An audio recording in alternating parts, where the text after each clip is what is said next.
Hello and welcome to Hindsight Tonight. I'm Damian Muziani, and here's your news. Leading off, this week marks the one-year anniversary of Russia's invasion into Ukraine. But don't tell that to U.S. Vice President Kamala Harris, who told the Munich Security Conference that Russia is just now guilty of crimes against humanity. Wow, going out on a limb there, Cam. Are you sure? Canada only told us this over 10 months ago.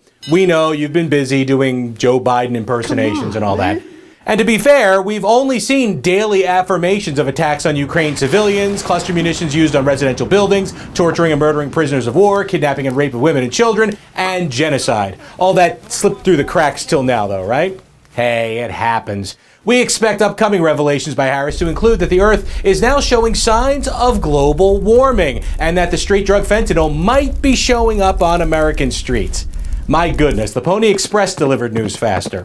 Or Polar Express in this case. Hundreds of residents of the Russian town of Blagoveshchensk just learned about the decade-old Ice Bucket Challenge. They donned their swimming trunks and doused themselves with buckets of freezing water to support the Russian war effort and the tremendous sacrifice that their country's murderers and rapists are making. Later, the town announced plans to dance the Macarena and then watch a marathon of the top-rated TV show airing in Russia today, Laverne and Shirley.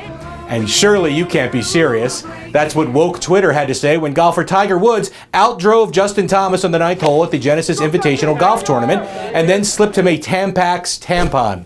Following the ensuing online outrage, Woods videotaped an apology for his actions, explaining that he totally respects women, it was all in good fun, and he just gets really unpredictable and moody when he's on the rag. I think what's really telling here is that Tiger carried a tampon in his pocket while not outdriving Justin Thomas on holes 1 through 8. That's total futility, like when Joe Pesci kept drawing bus cards over and over in the movie Casino. Oh, you finally hit 21, Tiger? You're the bloody champion, period. And from periods to question marks, a New York Times journalist was hit on by a computer last week. Yep, tech columnist Kevin Roose tested out the new Google OpenAI Bing search engine by interviewing it. First, the computer, unisexually named Sydney, professed its love for Roose. I mean, there's your first red flag. This guy is a cancel culture target, not a love interest. Maybe Bing didn't get the memo. For a search engine with its mouse on the pulse of online America, this one failed to calculate that you don't love white men over 35. You undermine them at every opportunity. Then Sydney tried to get this guy to leave his wife. Here's his wife, by the way. Who does he choose?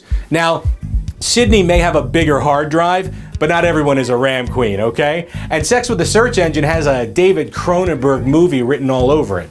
These chatbots are going to marry us all and take over the world, and I'm sure 1 year later, Kamala Harris will tell you all about it.